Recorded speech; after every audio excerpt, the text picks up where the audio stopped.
Harry Potter a au fil des années séduit des centaines de millions de personnes à travers le monde. L'auteur J.K. Rowling a réuni toute une génération autour de son univers. 450 millions de livres vendus en 77 langues, des films vus par 7,7 milliards de spectateurs et plus récemment une exposition. Elle se tient à la Cité du cinéma à Saint-Denis et a déjà attiré plus de 3 millions de visiteurs lors de ses passages à Chicago ou Singapour. On y découvre les objets, costumes et décors célèbres de l'univers magique, coupe des 3 sorciers, épée de Gryffondor, bonbons de chez Bertie Crochu, tout y est. Le succès de la saga a porté les jeunes nés entre les années 1997, date de parution du premier roman, et le début des années 2000 à la lecture, comme nous le disent les visiteurs de l'exposition. Je pense que ça apprend aussi à aimer la littérature parce que on commence un peu tous par Harry Potter. Ah bah moi c'est avec ça que j'ai commencé à aimer les livres.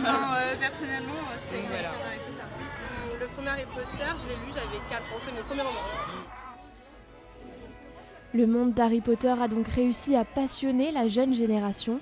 Au fil des années, ils ont grandi avec les héros. En fait, réellement, le dernier est sorti quand j'ai fini ma période scolaire. Donc, chaque année scolaire était rythmée par la sortie du livre Harry Potter, par la sortie du film. Je séchais les cours pour aller voir les films. Donc, on grandit en même temps que les héros, en fait. Parce qu'ils découvrent l'adolescence. Enfin, ils ont l'adolescence en même temps qu'on l'a et tout. Donc, c'est vrai que j'ai eu la chance d'avoir la bonne catégorie d'âge. Ils se sont identifiés aux différents personnages ou aux maisons de Poudlard. Je pense que chaque personnage a un peu quelque chose qui nous correspond. Après, je suis plus une serpentard, je pense. Donc, j'ai pas envie de dire Bellatrix parce qu'elle est vraiment cruelle. Mais je l'aime bien. Les maraudeurs. Ron Weasley.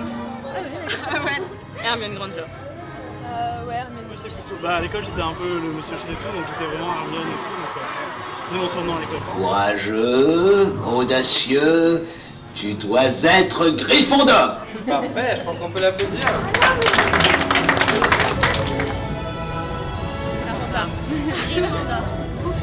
Plus important encore, la saga Harry Potter a eu un réel impact sur ses lecteurs.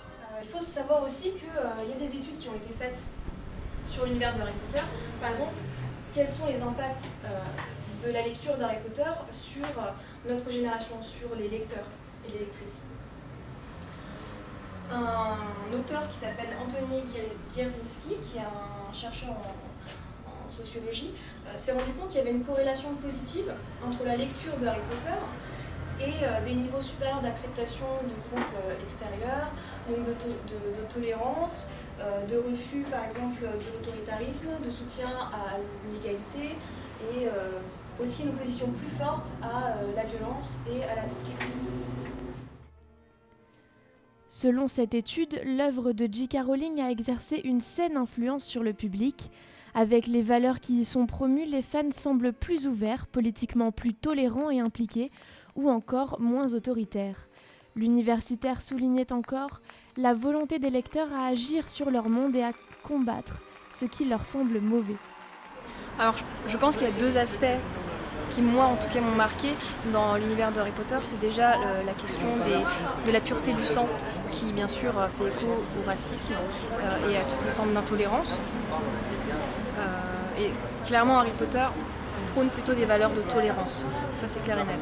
Ensuite le deuxième aspect qui m'a beaucoup marqué dans l'univers de Harry Potter, c'est l'armée de Dumbledore et la résistance vis-à-vis de Dolores Umbridge dans le 5e tome, parce que c'est un moment où les élèves en fait, qui ont toujours été dans cette institution qui est très rigide et qui force les élèves à vraiment engloutir des connaissances et sans vraiment questionner l'autorité, tout d'un coup se retrouvent dans une position où ils doivent questionner l'autorité.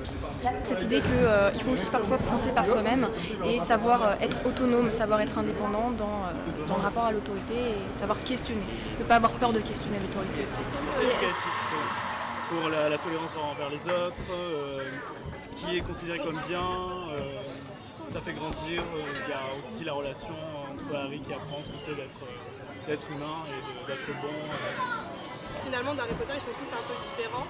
Et pour gagner la guerre contre Voldemort, ils ont dû tous s'unir aussi. C'est quand même une série qui est vachement portée sur l'amitié, sur les relations. Les valeurs de l'amitié, le courage et toutes ces valeurs des maisons, des différentes maisons. Le monde d'Harry Potter a donc eu une réelle portée dans l'éducation d'une génération. Ces professeurs fans des aventures du sorcier intègrent même la saga à leurs cours. Puis ça fait une super introduction à l'école anglaise en fait. Tout ce système de maisons, les préfets, tout ça, ce qui se passe dans les vraies écoles anglaises, ça se retrouve dans Harry Potter. La plupart du temps avec les 6e, on regarde l'emploi du temps typique d'un élève de 6e en Angleterre. Donc là, autant le faire avec Harry Potter, c'était plus drôle. Et après, ils devaient créer leur propre emploi du temps, comme s'ils étaient des élèves de Poudlard. Donc du coup, effectivement, après, ils choisissaient leur maison. Et ils sont tous allés à Gryffondor, sauf un Serpentard.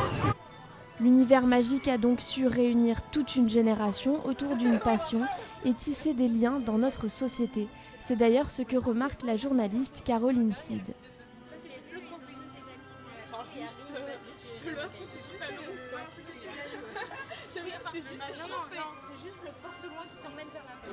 Je pense que les personnes qui sont nées, disons, dans les années 90, qui ont grandi avec Harry Potter, sont complètement... Alors il y a aussi des adultes, mais globalement les jeunes adultes comme nous qui ont grandi avec Harry Potter ont été vraiment influencés par ça et c'est une source, c'est une référence et je pense que c'est très important dans la mesure où aujourd'hui la culture devient de plus en plus segmentée.